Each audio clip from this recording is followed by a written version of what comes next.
Bueno, buen día a todos. Gracias por estar acá tan temprano. Después de más o menos 30 años para dando charlas acá en APSA y en otros lados, siempre me pregunto qué hace que la gente llegue tempranito a una charla, ¿no? O un día de sol, por ejemplo.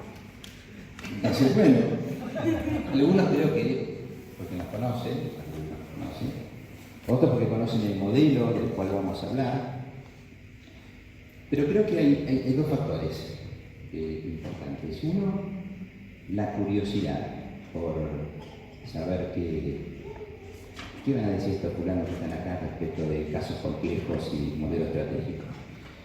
Y la segunda motivación es poder llevarse algo a sus casas, a sus consultorios, que les pueda ser útil para el trabajo cotidiano con pacientes complejos.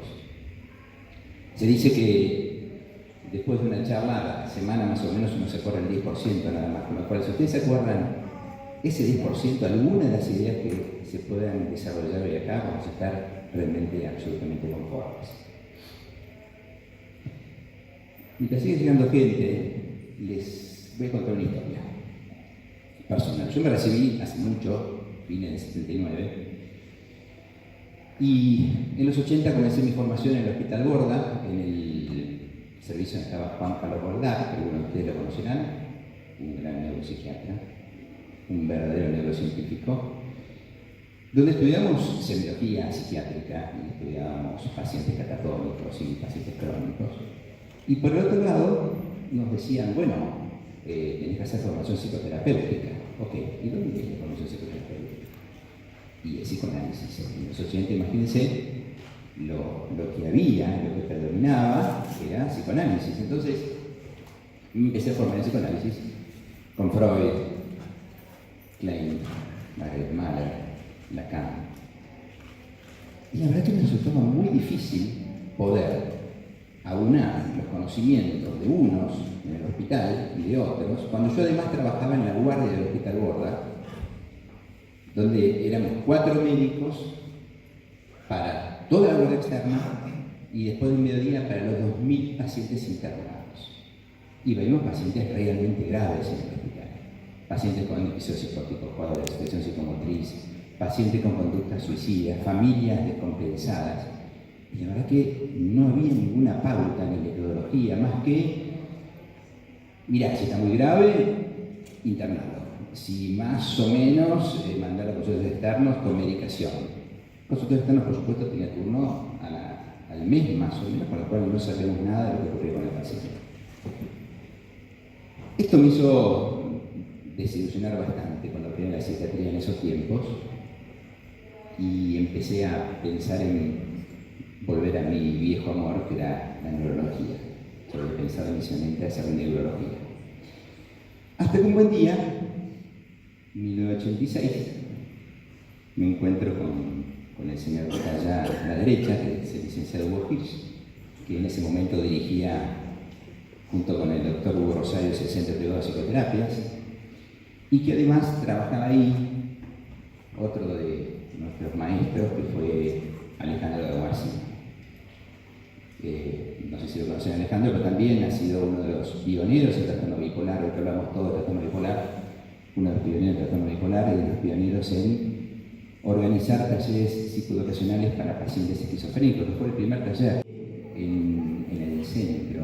Fue un modo de conceptualizar estos pacientes, de cómo resolver, de tener como una suerte de hoja de ruta. Hoy modernamente sería un Waze, ¿no? Antes usábamos mapas, pero tener una hoja de ruta de qué era lo importante, qué era lo prioritario, cómo hacíamos para poder influir sobre un paciente para que tomara medicación o para que no la tomara, o para que un paciente no se internara cuando la familia hacía presión para internar. Esto es tener un qué hacer y cómo hacerlo. Y esto fue lo que realmente hizo que el modelo estratégico fuera lo que hiciera desde ese tiempo hasta esta parte ya pasados más de 30 años. Bueno, le voy a dar paso ahora a Andrea Duplá. Andrea es periodista y va a coordinar un poco la charla, el debate de hoy. Así que, Andrea. Bien, yo primero lo que quiero hacer es presentarles a ustedes brevemente a los integrantes de este simposio. Bueno, como presidente de mesa, quien acaba de hablar, que es el doctor Gustavo Carlson, que es el presidente honorario del capítulo de emergencias de APSA y además el coordinador de psiquiatría del Centro Privado de Psicoterapias. Aquí el alumno que acerca a la mesa es el vicepresidente de la mesa, que es el doctor Jorge Pozzolo, que es además el presidente del capítulo de emergencias psiquiátricas de APSA, hasta ahora. Va a poder ser mandado. Bueno, después tenemos aquí al licenciado Hugo Hirsch, es el fundador, el director, el cerebro del Centro Privado de Psicoterapias y además es la persona que se animó allá lejos de ese tiempo a traer algo distinto a los tratamientos. Cuando todo apuntaba al psicoanálisis, él fue el primero que empezó a apuntar a las terapias sistémicas. Después está la doctora Andrea Bagui, que es psiquiatra infanto-juvenil, además es la directora del Departamento de Infanto-Juvenil del INECO. Está el doctor Pablo Galguesi, levanta la mano ahí, le ven la nota. Sí, es el rebelde. Bueno, es el director de foro y además es también la primera persona que se animó a traer el tema del DBT acá a la Argentina. Y por último tenemos al doctor Mario Levenberg, que es especialista en trastornos de la conducta alimentaria y es el director del equipo Libertador. Bueno, muchas veces nombré Centro Privado de Psicoterapias, CPP, ¿no? Hay un director, un coordinador de psiquiatría, fundador. Bueno, traten de imaginar esto como si fuera... Piensen que yo estoy más del lado de ustedes que yo no soy parte del simposio, yo simplemente soy como la coordinadora. Traten de imaginar esto. Imagínense que todos son hijos de un mismo padre, aunque cada uno de ellos después haya formado su propia familia. Ese padre es el pensamiento estratégico. Yo tenía ganas, me dijeron que no porque tenía miedo que en el fondo no se viera, pero yo tenía ganas de poner acá un ajedrez. Porque cuando yo empecé a leer un poco de esto para poder coordinar la mesa, pensé que es más estratégico que un ajedrez, ¿no? Como ícono, como símbolo, como representación. Porque lo estratégico hoy se aplica al marketing, se aplicó muchísimo tiempo a la guerra, se aplica al juego y se aplica fundamentalmente a las terapias. Y de eso nos hablará el licenciado Borges. Muchas gracias. Para mí es un honor estar aquí, una enorme satisfacción, porque estas personas que están acá trabajaron conmigo hace muchos años y hoy ocupan lugares destacados por su propio mérito, por su propia evolución en distintas disciplinas. Y se le ocurrió a Gustavo Carlson, bueno, a ver si nos reunimos y podemos pensar un poquito sobre qué se llevaron al principio de su carrera, en este caso en el Centro Privado de Psicoterapias, que fundamentó, que le sirvió para desarrollar su propia perspectiva en distintos campos de especialidad. Cuando yo digo Centro Privado de Psicoterapias, en realidad, bueno, es la institución que yo desarrollé. Pero nos interesa solo relativamente que sea esa, sino más bien entender cómo surgió. Gustavo hizo una pequeñísima presentación personal, yo quisiera seguir su estela en eso. Más cercano.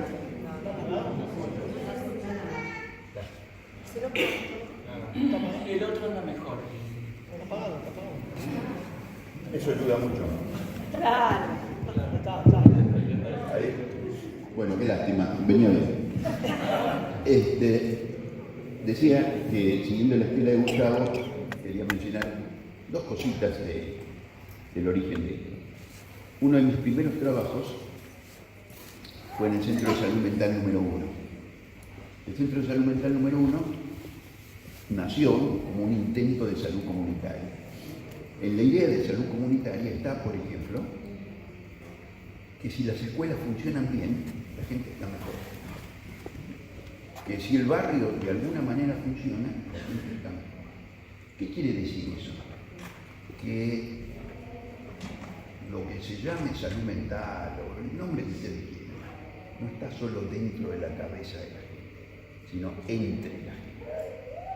Y eso es lo que pude retomar años después, cuando busqué terapia estratégica, modelo interaccional, terapia sistémica.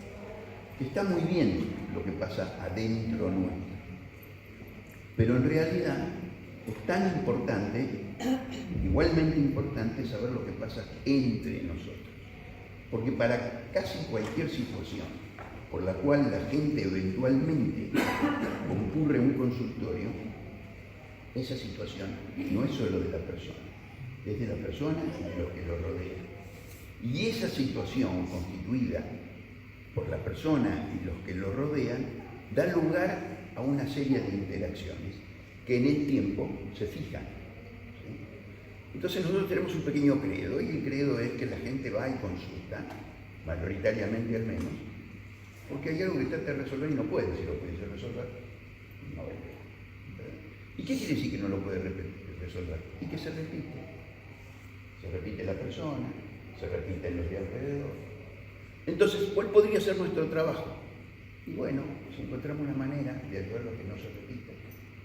Pero vieron, a lo mejor los seres humanos nos repetimos en un millón de cosas. Si tratásemos de que la gente no se repita en un millón de cosas, sería demasiado difícil. ¿Por qué sería demasiado difícil? Y porque tenemos en realidad una capacidad de influir al prójimo acotada. Entonces, lo que pasa es que tenemos que elegir dónde podemos influir. Y eso lleva a una cuestión que es, no lo hagamos a los ponchazos. Tratemos en cada caso de encontrar un problema. ¿Y qué es un problema? Un problema es la distancia, esto es una definición, es la distancia entre una situación actual y una deseable. Cuando la gente concurre, y vos tenés cierta habilidad para hacerlo, construís con la gente un problema. La distancia entre algo actual y algo deseable. El problema tiene que tener una característica, es que tenga solución. Por lo tanto, nuestro trabajo no es atender indiscriminadamente las demandas de mejoría de los consultantes, sino trabajar con ellos para definir algo que sea posible, y esto es parte del arte. Pero si hacemos eso, entonces pasa otra cosa más, que es que nosotros tenemos que pensar qué vamos a hacer para que la gente pueda producir ese cambio. ¿Y vamos a trabajar al tuntún? No.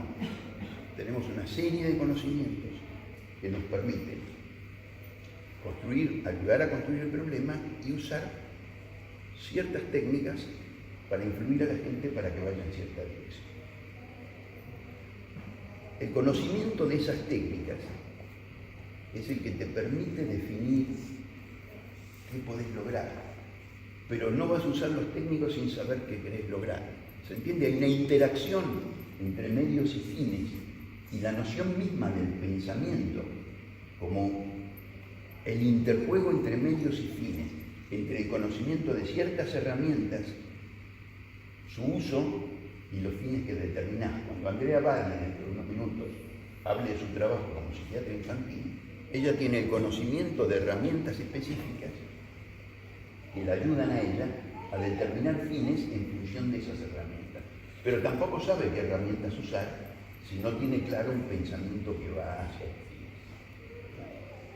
Esa idea, que es simple, es difícil de practicar. Porque los seres humanos, bueno, sobre todo en un campo como este, que es muy amplio, tendemos a abarcar todo y no abarcar nada. Esta manera de pensar implica disciplina. implica pensar sistemáticamente. Decir, ¿cómo lo voy a hacer? Y volver y decir, y lo logré. Y si no lo logré, ¿qué otra cosa puedo hacer? Porque también nosotros hacemos más lo mismo. Entonces, esa ida y vuelta, ese plan, esa construcción de problemas, esa idea de influencia, nosotros la venimos practicando a partir de una organización que con Hugo Rosario y con Ricardo Steiner hace 38 años pensamos que podía ser una de las patas de la atención de grandes poblaciones. ¿Por qué? Porque la gente consulta por problemas. Desde esta perspectiva, nosotros somos mejores cuando tenemos problemas claros que ayudamos a resolver. Somos bastante peores para curar psicopatologías. Bueno, esto es lo central del asunto. Ahora, esto se entiende intelectualmente, pero practicarlo es difícil. Y uno de los puntos por los que estamos acá, creo, es porque si estás en una organización que piensa así, entonces te vas educando en pensar de ese modo. Y en el fondo, esto no es una escuela de terapia. Lo es y no lo es. Nosotros tenemos algún escrito sobre que esto es un formato meta que permite a distintas disciplinas, respetando ciertos principios de pensamiento, conservar esto, utilizando distintas herramientas. Pero prefiero parar acá, en todo caso, y ir pasando la pelota para él.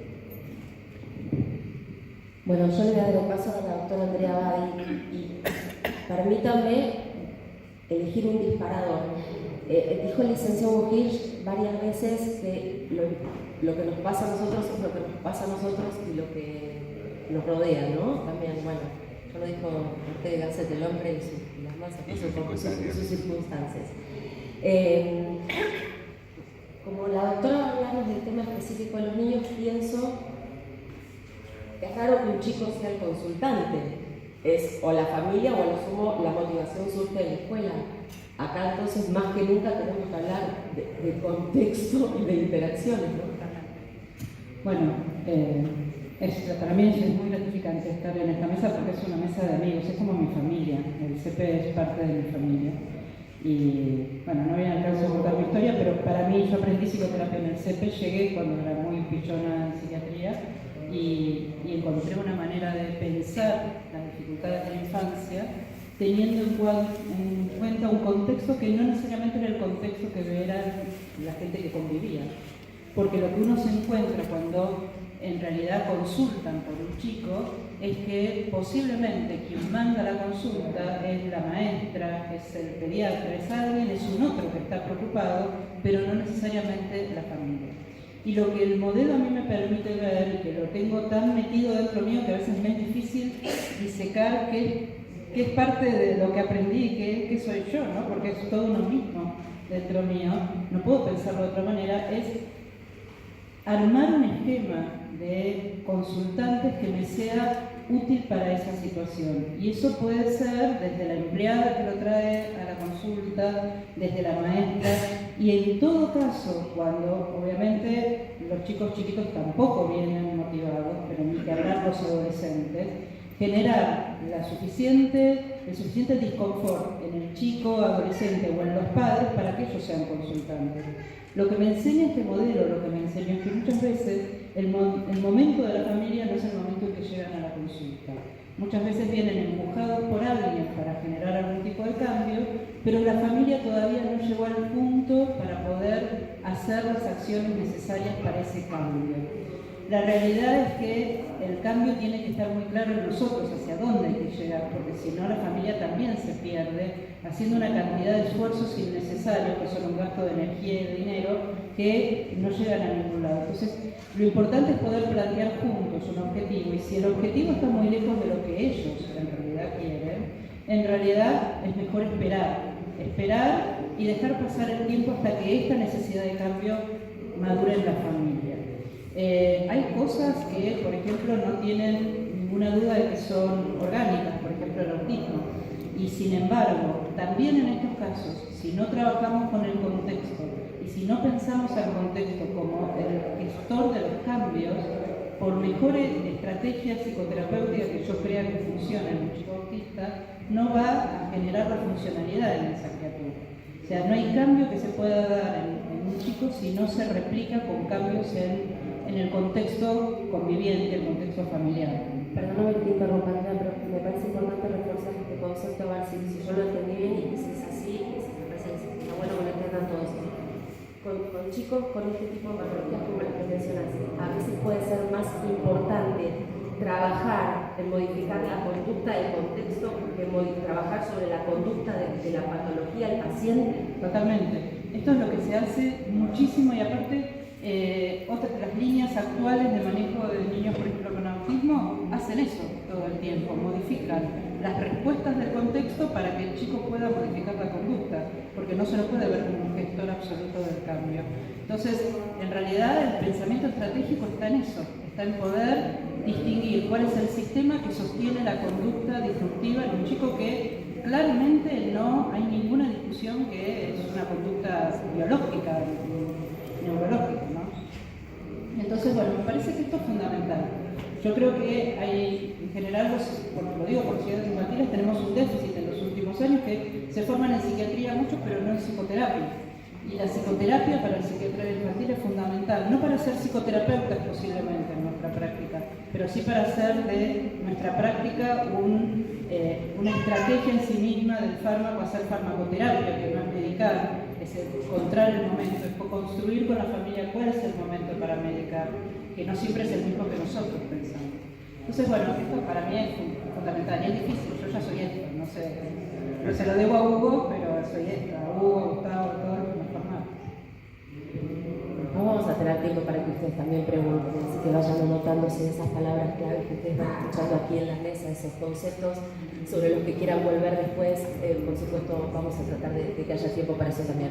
Bueno, dijo recién la doctora, mencionó la palabra medicación. En un ratito nada más vamos a hablar de estas dos herramientas que tienen los terapeutas, internación y medicación. Son las grandes herramientas, es un mito que sean las únicas herramientas, en un ratito vamos a hablar sobre eso. Ahora quiero llamar al doctor Rebelde, al que está sentado ahí, no sé por qué no quiere estar sentado con nosotros. El doctor Pablo Galiesi, como les dije, trajo el DBT aquí en la Argentina, es el director del foro, trabaja con pacientes realmente complejos. Si hay alguien que está en esa trabaja con pacientes complejos, seguramente, al menos en el terreno adulto, bueno, todos en realidad lo hacen, trabaja con pacientes muy específicos. Y yo quiero... Lo más lindo de esta mesa fue que nos juntamos unos martes en la casa de Hugo a charlar y uno no tenía ganas de irse a ningún lado. Quería quedarse ahí, hablar y encontrarse. Cuando hablamos de suicidio, digo, claramente hay algo del pensamiento estratégico que nos atraviesa a todos, nos volvemos a cruzar y seguimos teniendo el mismo metamodelo para pensar. La idea de donde veníamos nosotros en nuestras formaciones, llegar a este lugar y empezar a pensar de una manera que es, en ese momento no lo podíamos conceptualizar, creo que hoy sí le podemos poner más un poco un nombre.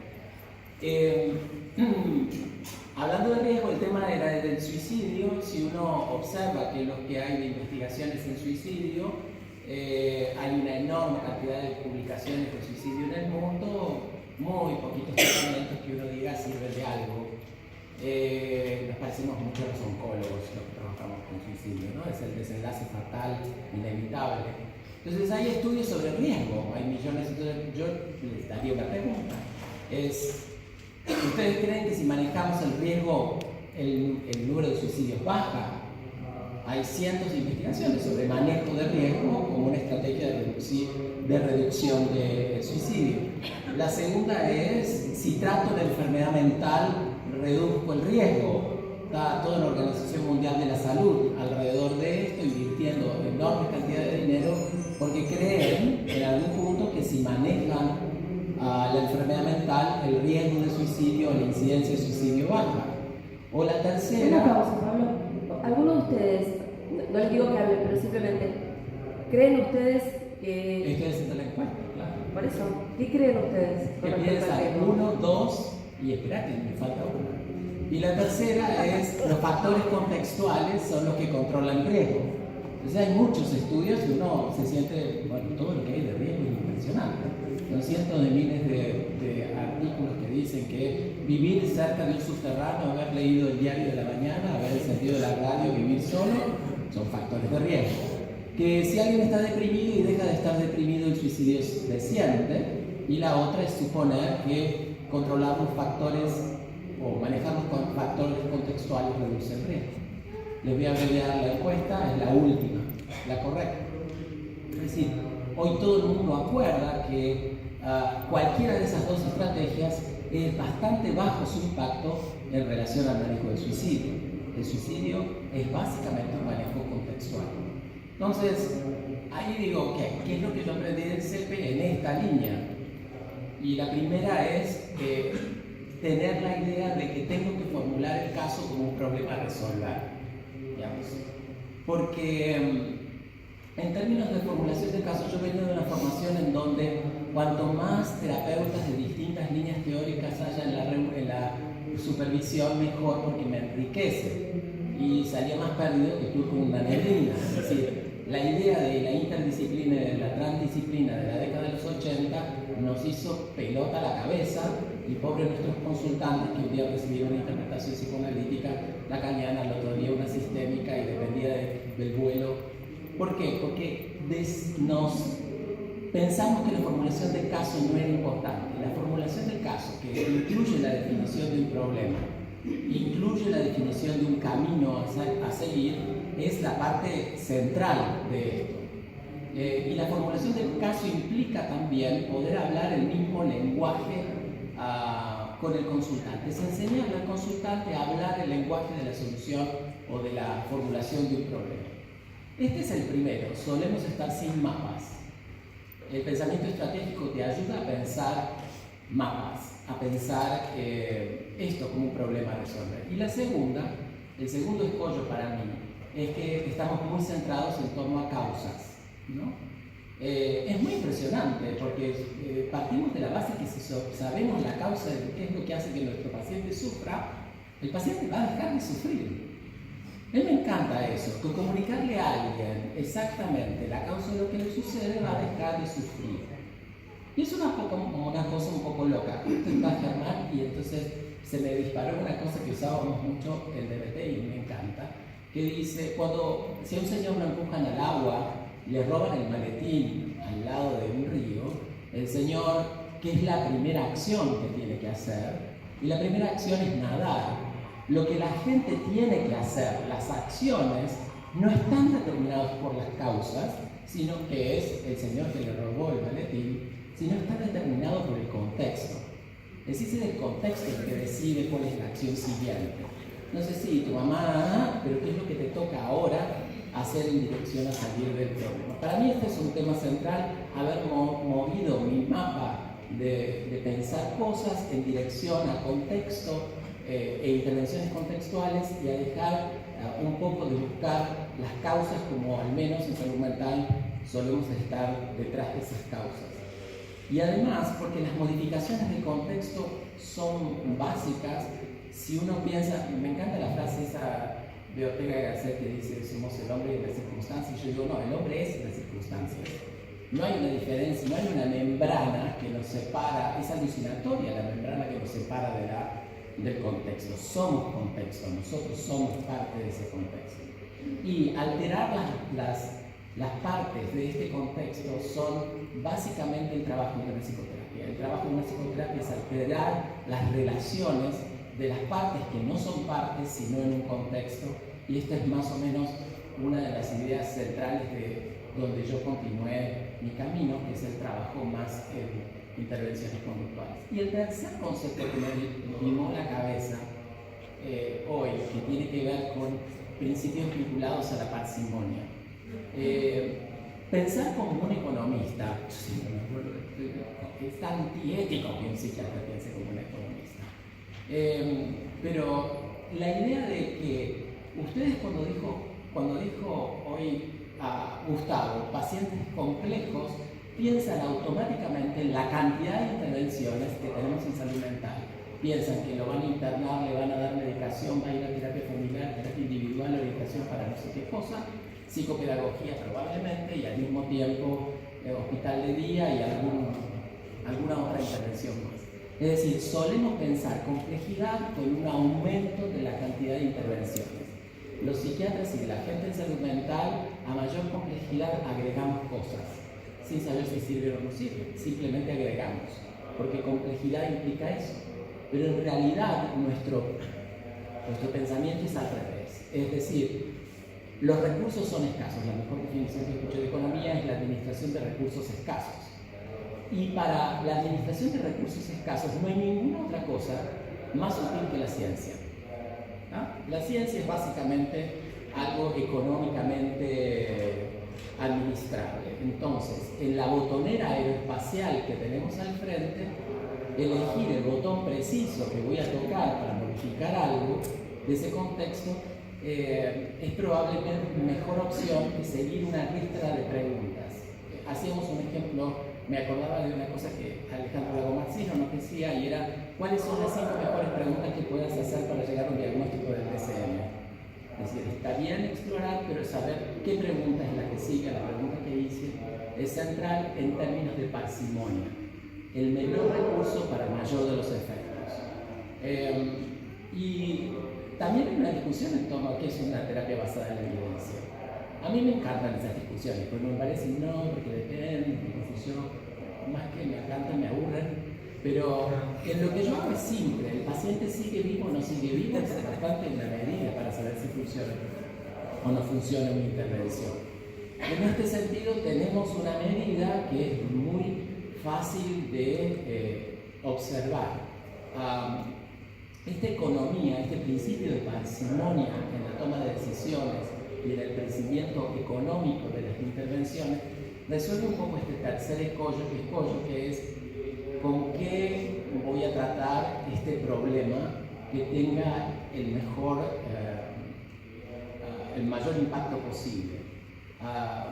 Los terapeutas solemos pensar que tenemos frases que curan, y yo no dudo que debe haber alguna palabra que cure, pero si no hacemos algo que efectivamente modifique contexto en suicidio, las probabilidades que el riesgo siga siendo alto es enorme. Es decir, solo intervenciones contextuales pueden conseguir mucho mejor resultado que cualquier otra intervención de complejidad que no está atada a la intervención de complejo. Por ejemplo, la internación o hospitalización psiquiátrica, para la cual tenemos cada vez menos evidencia que funciona, salvo para el burnout del terapeuta y de la familia, que es una buena estrategia, pero que en general no, los resultados son un poco más negativos a largo plazo.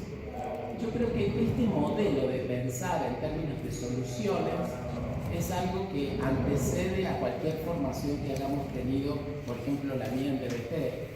La idea de pensar en solución, en problemas a resolver, definir problemas y resolver, es algo que aprendí con Gustavo y con Alejandro, obviamente, y con Hugo.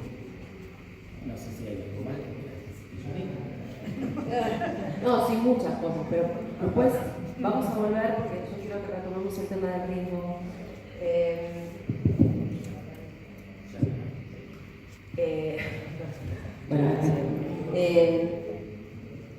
El doctor Mario León, yo les dije antes cuando lo presenté que era especialista en trastornos alimentarios, además de ser el director del equipo Libertador. Hace muchos años yo hice un informe periodístico sobre el tema de trastornos alimentarios. Entrevisté obviamente muchos especialistas y tuve la posibilidad de entrevistar muchas pacientes, eran chicas. Y lo que más me impresionó es que todas tenían una característica. Y para ese momento yo recién empezaba a hacer notas de este tipo y me llamó mucho la atención. Todas estaban con las manos vendadas, o sea, todas habían sido protagonistas de episodios de autoinjuria. Con lo cual, yo le quiero dar paso al doctor Lemberg para que empiece a hablar un poco de esto, de la complejidad, cuando hablamos del contexto y de la comorbilidad. Es raro que venga una paciente solo con problemas de trastornos alimentarios. ¿Qué cantidad de otros problemas con los que se enfrenta el psiquiatra? Bueno, antes que nada agradezco la invitación y un lujo estar con semejantes compañeros de mesa, de los cuales aprendí mucho de todos. Sí, efectivamente, la terapia estratégica se presenta como un buen modelo, digamos, para pacientes complejos, y la verdad es que los pacientes de trastornos alimentarios son pacientes muy complejos, por una cantidad de razones. Lo primero, tomando lo que dijo Andrea, efectivamente hay riesgo, son pacientes de riesgo. De hecho, la patología alimentaria es la que tiene el índice de mortalidad más alto de la patología psiquiátrica. Las estadísticas médicas hablan de que un promedio de un 8 o un 15% de las chicas con anorexia se mueren. Y las chicas con bulimia, por otros motivos, también se pueden morir, pueden llegar a situaciones de muerte por arritmias, etc. Como decía Andrea, Andrea habló de las autoinjurias, de las autolesiones, que las vemos frecuentemente y que muchas veces son motivo de internaciones innecesarias, porque se ven como un intento autolítico, un intento de suicidio, y en verdad en estas chicas funcionan más como una descarga emocional, digamos, una situación de dolor emocional tan fuerte que les resulta mejor cortarse como forma de alivio, digamos. Y la verdad es que muchas veces los psiquiatras nos manejamos con mucho miedo a lo legal, entre otras cosas. Entonces, ante cualquier cosa que se parezca a un riesgo de vida, la solución que está ahí picando como una pelota en el área chica es la de la internación. Ahí me parece interesante, y me asombró y lo vi desde el principio en el centro de psicoterapia, cómo este modelo podía hacer más simple cosas muy difíciles, digamos, ¿no? Por supuesto que lo difícil es practicarlo bien, pero es interesante cómo las estrategias que utilizamos vuelven más simple lo complejo. Y la verdad es que la mayor parte de lo que logra esto es justamente la conceptualización del problema, ¿no? La idea de que el diagnóstico es una hoja de ruta, es como un GPS que nos orienta para dónde ir. Y en trastornos alimentarios, en realidad tiene sus particularidades, porque es un trabajo en equipo, digamos, ¿no? Inevitablemente es un trabajo en equipo porque tiene una pata clínica muy importante, porque digamos que, bueno, las consecuencias clínicas de la anorexia y la bulimia no es el tema de hoy, pero son suficientemente importantes como para que ameriten la intervención incluso de un médico clínico que forma parte de nuestro equipo.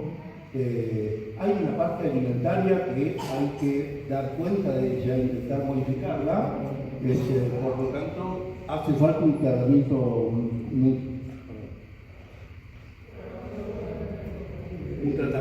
una especialista en nutrición. Por supuesto que está la pata emocional, digamos, cognitiva, emocional y conductual, por lo tanto está presente también la psicoterapia, y la presencia del psiquiatra, que obviamente, como debiera ser siempre, es mucho más que un diagnosticador y un administrador de medicación, digamos. Perdón, Mario, el pensamiento estratégico, es decir, seguir a tomar la terapia estratégica para tratar este tipo de pacientes, ¿hace más fácil el abordaje de una paciente de este tipo, teniendo en cuenta la cantidad de especialistas que intervienen? Digo, vos decías, hace más fácil lo complejo, teniendo en cuenta que hay una nutricionista, un médico, digamos, un médico psiquiatra. El pensamiento estratégico permite coordinar mejor las intervenciones de todos los especialistas. Sí, porque, digamos, nosotros en Equipo Libertador, por ejemplo, tenemos un modelo de evaluación inicial de las distintas especialidades, y después esto está hecho por las personas con más experiencia, y después hay una estrategia general que que se marca para todos los integrantes. Yo pensaba como en una partitura musical donde cada instrumento tiene sus propias particularidades y el que lo toca tiene que ejecutarlo adecuadamente, pero a la vez tiene que sonar bien la partitura, ¿sí? Y esto lo marca como la estrategia general de tratamiento, el diseño de tratamiento que nosotros hacemos. Entonces, cada especialidad tiene sus tácticas, digamos, ¿sí? Pero a la vez todas van en una dirección, en la misma dirección. Tiene que haber una coherencia interna en el equipo. Y al ser una terapia estratégica, una terapia, yo digo, es una terapia organizada, es una terapia planificada, es una terapia que apunta a la solución de un problema. Entonces estamos de acuerdo, ese problema es objetivable y sabemos qué es lo que queremos solucionar, ¿sí? El motivo de consulta que se construye en trastornos alimentarios tiene una parte que es evidente. Por ejemplo, viene una chica con anorexia, con bajo peso y va a tener que recuperar peso. No hay modo de no estar de acuerdo en que eso va a ser parte del motivo de consulta. ¿Sí? El restablecimiento de un hábito nutricional o la interrupción del circuito sintomático en pacientes que tienen atracones, conductas purgativas. Pero justamente una de las cosas que nos pasa, igual que a Andrea con niños, es que un concepto interesante de la terapia estratégica es que el paciente no es el cliente, y en nuestro caso, la paciente que nos traída a la consulta en muchos de los casos, es la chica que tiene, por ejemplo, anorexia, pero que según ella no tiene ningún problema. O sea que ella no hubiera consultado por sí misma, está ahí porque la llevan los padres. Entonces, para nosotros los padres son los que consideramos clientes, entendiendo por cliente aquel que tiene motivación a cambiar algo de lo que está ocurriendo. ¿Sí? Por eso muchas veces incluso tenemos una primera entrevista con los padres y sin la paciente, porque una de las cuestiones es no quiere venir a consultar, nos dice que no la molestemos, etc. Entonces, por eso el trabajo con el contexto no solo es inevitable, por el contrario, es muy gratificante porque nos ayuda un montón en la dirección de resolver el problema. ¿Puedo contar algo ahí? Sí. 15 segundos. Lo que vos estás diciendo apunta a usar la noción de contexto en dos direcciones, ¿verdad?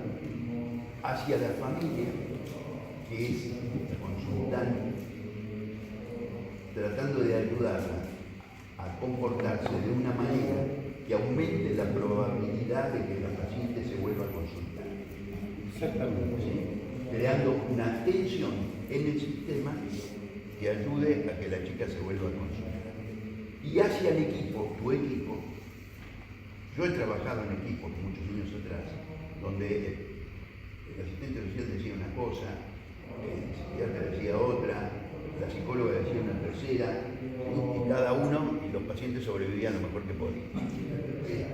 La idea de que ese equipo tiene que dar, desde cada disciplina, un mensaje único, potente, dirigido a este trabajo de ese problema.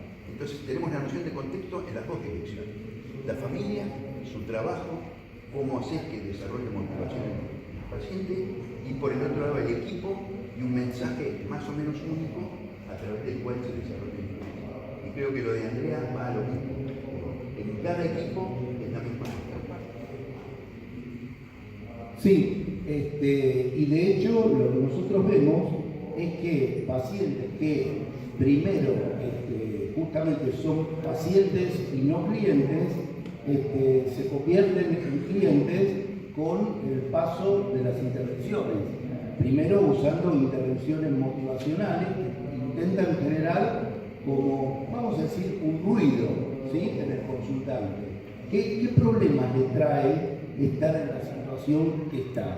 ¿Cuáles son las ventajas de estar como está? ¿Y cuáles serían las ventajas y desventajas de cambiar? ¿no?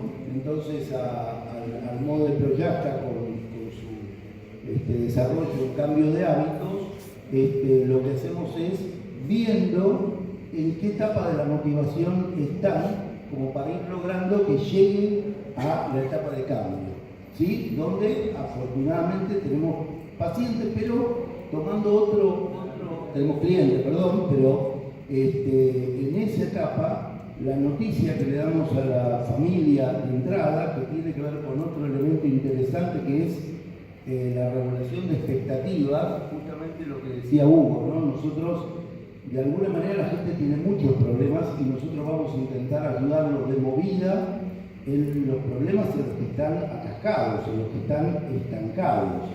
Y en ese sentido, nosotros lo que le vamos a marcar a la familia es, tenemos una primera etapa en la cual nos vamos a proponer un objetivo, otro de los conceptos sobre las ideas de la terapia estratégica, ponerse objetivos. ¿Cuál va a ser nuestro objetivo? El restablecimiento del hábito alimentario en la primera etapa, porque sin el restablecimiento es todo mucho más difícil de trabajar, muy difícil. Y lo que les planteamos es, cuando lleguemos a ese momento, la buena noticia es que la paciente está mucho más recuperada del trastorno. La mala noticia es que aparecen otras cuestiones nuevas. Digamos. Y tratándose de una población como es la población adolescente, digamos, si bien lo que vemos es que el rango etario se va haciendo más amplio para los dos lados, tenemos consultantes más chicas, de edades menores, y tenemos consultantes de edades más grandes, pero podemos decir que seguimos teniendo como población predominante la adolescencia, digamos, ¿no? Con lo cual, aunque quisiéramos, sería imposible no pensar y no trabajar contextualmente, porque la mayoría de nuestros pacientes viven con sus padres, con sus familias, y son dependientes económicamente y en todo sentido. El tema del contexto, el tema de las familias, entiendo que esto va a ser una palabra que por ahí ustedes usan mucho los psiquiatras, que es red, ¿no? La red. Y retomando algo que dijeron aquí, la reacción del médico a internar al paciente cuando siente que hay una cuestión legal que puede ponerlo en problemas, o por miedo realmente de que el paciente no esté del todo cuidado si no es en la internación. Yo le quiero preguntar al doctor Carlson, ¿qué pasa con el tema de la internación si no hay una red? ¿Qué pasa con el tema de la internación cuando el médico siente miedo? ¿Y qué le podemos decir a todas las personas que están escuchando el simposio acerca de qué otra herramienta, qué otra cosa puede hacer el médico antes de recurrir como primera medida a la internación del paciente? Me parece un tema muy interesante. Yo hace mucho tiempo que me dedico al tema internación. De hecho, en el centro coordino hace muchísimos años ese área, emergencias e internación. Y la experiencia personal, pero además la bibliografía internacional, muestra que la internación es un recurso absolutamente sobreutilizado, especialmente conductas suicidas. Esto tiene muchas causas. Una de ellas es que pensamos, y el cuerpo psiquiátrico y legal considera que la internación es el mejor recurso para prevenir el suicidio, cosa que es absolutamente falaz. Está probado que la internación no previene el suicidio. El segundo punto es que creemos, porque nosotros necesitamos tener la menor cantidad de incertidumbre posible, que si nosotros anticipamos, preveemos, predecimos si alguien va a tener un alto riesgo, entonces la internación va a ser la mejor manera de evitar ese riesgo. Y francamente perdemos mucho tiempo abordando riesgo, esto algo dijo Pablo antes, cuando el riesgo no se puede predecir. Y eso va en detrimento del vínculo terapéutico, del trabajo que hacemos con los pacientes para ayudarlos en el difícil momento que están transcurriendo. Y por otro lado, y esta es una noticia a veces que a la gente le cuesta, que es: el suicidio tampoco se puede prevenir. O sea, la muerte por suicidio no se puede prevenir en un individuo determinado. Todos los trabajos en psicofarmacología, metaanálisis de Metzer, trabajo de Marshall Linehan, mostraron que ni intervenciones psicofarmacológicas ni psicoterapéuticas pueden prevenir la muerte por suicidio. Y de hecho, muchos pacientes que puntúan bajo en riesgo se matan. Y pacientes que puntúan alto, porque son pacientes crónicos, pacientes con trastorno de personalidad, son los que no se matan, son los que tienen conductas que llamamos autoagresivas no suicidas. Entonces, este es un punto. El otro es no poder discriminar las distintas, lo que se está haciendo hoy, discriminar qué es suicidio de lo que no es suicidio, qué es suicidio cuando hay una clara intencionalidad letal, de qué es una conducta autoagresiva no suicida o las autoinjurias no suicidas, donde la internación puede ser no solamente negativa, sino claramente iatrogénica, porque refuerza la conducta. Y además, todos nosotros, frente a un paciente que nos dice que se va a matar, tenemos una respuesta emocional y lo que primero pensamos es, bueno, lo medicamos y lo internamos, estamos tranquilos y seguramente en la clínica vamos a poder trabajar mejor. Y esto lo que hace es promover el refuerzo del circuito y el aumento de la probabilidad de que ese paciente a mediano o largo plazo se mate. Y sin duda la presión legal, porque si nosotros como cuerpo médico, como cuerpo de salud mental, pensamos que nosotros podemos predecir y prevenir la muerte por suicidio y que la mejor herramienta es la internación, los jueces van a pensar lo mismo. Entonces nosotros tenemos que cambiar la cabeza. Bueno, eso es lo que estamos tratando de hacer. Pablo hace bastante lo hace, y en el mundo se está haciendo respecto de cómo utilizar la internación. Esto no significa que la internación no sea útil, porque si no la idea es no tenemos que internar a nadie. No, no es esto, sino tenemos que tener claro por qué internamos, para qué internamos, cuál es el objetivo. No es una internación prolongada. Ayer hablamos con Pablo de una paciente con un trastorno de personalidad que tuvo 3 meses internada, lo cual eso es claramente iatrogénico, porque no había definidos objetivos para los cuales esa internación se iba a producir. Y muchas de las internaciones que llamamos internaciones estratégicas tienen que ver básicamente con poder, descomprimir situaciones de crisis familiar, rearmar la red familiar, mejorar los modos de interacción o de resolución de problemas que tiene ese paciente con esa familia para que ese paciente vuelva a su red natural. Porque de otra manera, los pacientes en las internaciones viven en un mundo irreal, donde no tienen responsabilidades, donde no desarrollan habilidades. Uno de los puntos centrales en esto es que desarrollen habilidades de resolución de problemas en la vida real, con lo cual van deteriorándose progresivamente. Entonces, la internación tiene que ser un eslabón más en la cadena del pensamiento, en la estrategia que tenemos respecto del manejo de un paciente. Y algo que no quiero dejar de mencionar es de seguimiento, porque muchas veces damos un alta y decimos, bueno, vaya a consultores externos. Y ahí se rompe, uno, la alianza terapéutica que estableció ese paciente con el terapeuta en la internación, y empieza a haber un gap donde nadie lo atiende hasta que aparece una nueva persona con quien tiene que establecer un nuevo vínculo, y está probado que en los primeros 2 meses, luego de una externación, y particularmente la primera semana, los pacientes tienen un alto riesgo de suicidio. Por eso algo que hacemos en el CPP es hacer un seguimiento inmediato de los pacientes que son externados. Acá está Sergio Grossman, que es el admisor de los casos que externamos, ¿sí? Y él generalmente recibe ya antes de ser externado el paciente información para poder tomar elementos que se hicieron en la internación y continuarlos, ¿sí? Manteniendo ese vínculo. ¿Sabes qué pensaba cuando estaban hablando del tema de riesgo? Perder tiempo tratando de evaluar el riesgo riesgo suicida, ¿no? Tratando de ver cuál es el nivel del riesgo, dónde ponemos el riesgo. Por ahí podríamos pensar que quizás vale la pena perder más tiempo en evaluar el riesgo de la internación. Sí, claro, porque en general nosotros no pensamos en los costos de la internación. Pensamos que la internación no tiene costos, y la internación tiene costos, y no me refiero a los económicos, que los tiene sin duda. Los costos para paciente y familia, en detrimento de las habilidades de resolución de problemas. Y esto generalmente nadie lo tiene en cuenta.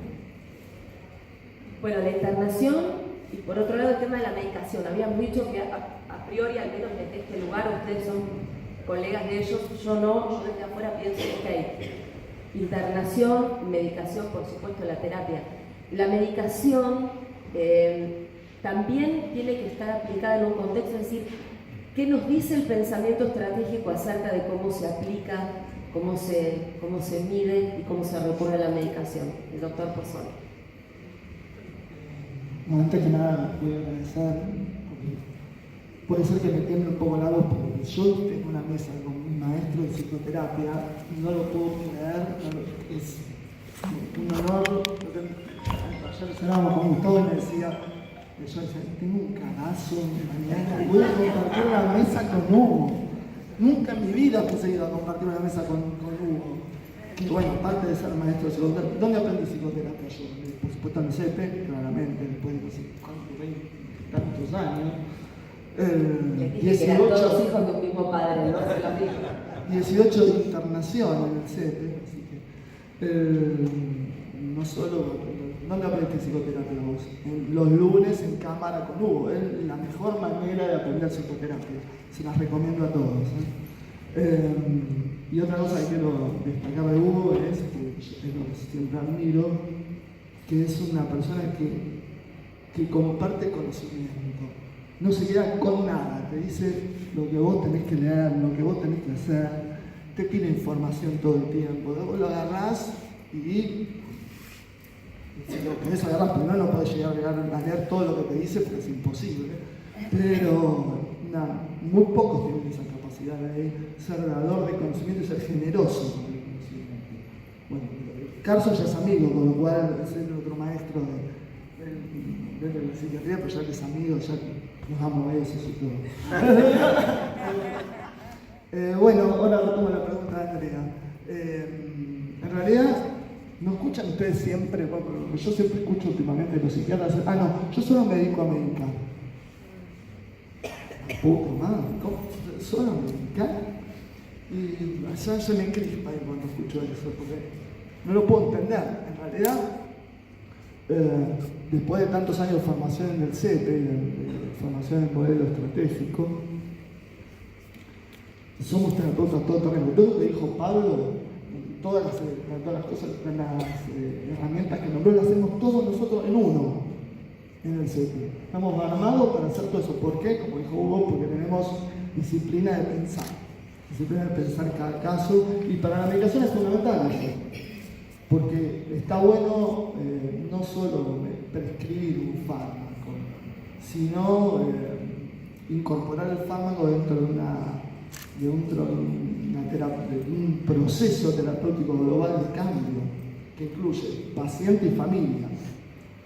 Si no, ¿qué hacemos con casos que nos vienen? Por ejemplo, lo que hablamos con Gustavo y con Andrea, viene una paciente y te dice, yo no tomo medicación, no creo en la medicación psiquiátrica. ¿Qué haces? No, sí, de todo, usted tiene que tomar esto, y en 15 días la veo para ver si la fue bien. Yo lo voy a tomar. ¿Cómo hacemos? Porque si pensamos que realmente eso es parte de lo que le va a ayudar a cambiar su vida,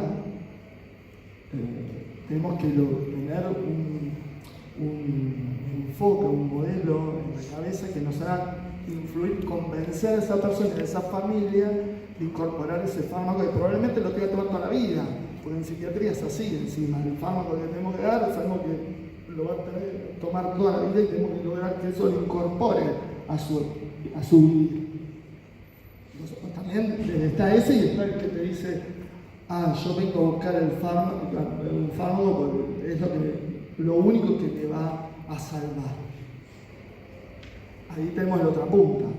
También hay que trabajar sobre las expectativas y armar también una estrategia. Bueno, esto es lo que definía Hugo, la importancia del manejo estratégico de la medicación, que no solo es prescribir y decir, no, yo solo me dedico a medicar, sino que hay que armar un enfoque. Haley dice que la terapia estratégica es, que se llama estrategia porque el terapeuta tiene que tener un papel sumamente activo durante el proceso y además diseñar un enfoque particular para cada caso. Y esto es fundamental en la medicación también, diseñar el enfoque para cada paciente y para cada familia, por supuesto incorporar a la familia, incorporando el que quiera venir. Yo me acuerdo con la internación, otra cosa que también escuchamos, yo recibo ahora pacientes, yo no hago más internación, recibo pacientes, algunos que estuvieron internados, y le pregunto, bueno, ¿qué trabajaste con al familiar, no al paciente, a la familia? Bueno, ¿qué trabajaron? Y lo vimos una sola vez, el psiquiatra. ¿Una sola vez? ¿Lo viste? ¿Cuánto tiempo estuve internado? Pensé que 2 días. No, más o menos 1 mes y medio. Una vez sola viste el psiquiatra, bueno. La incorporación de la familia, yo me acuerdo que hacía, a veces tenía en todas las recorridos, la mayoría de las clínicas Capital, y cada vez que entraban a mis entrevistas a veces éramos 3 y a veces éramos 10. Me acuerdo de un paradigma que una madre de una paciente bipolar, esa tuvo bastante internada. Todos los días de entrevista, que no estaba citada, estaba la madre sentada ahí. Por supuesto, ¿qué le iba a decir? No la veo. No. Todas las entrevistas estaban incorporadas a la madre y el paciente. O sea, el contexto, como vos decías, Andrea, es fundamental en el proceso de farmacológico. Bueno, más o menos eso. Así que te lo dejo para que finalice Hugo y tengan un espacio para las preguntas.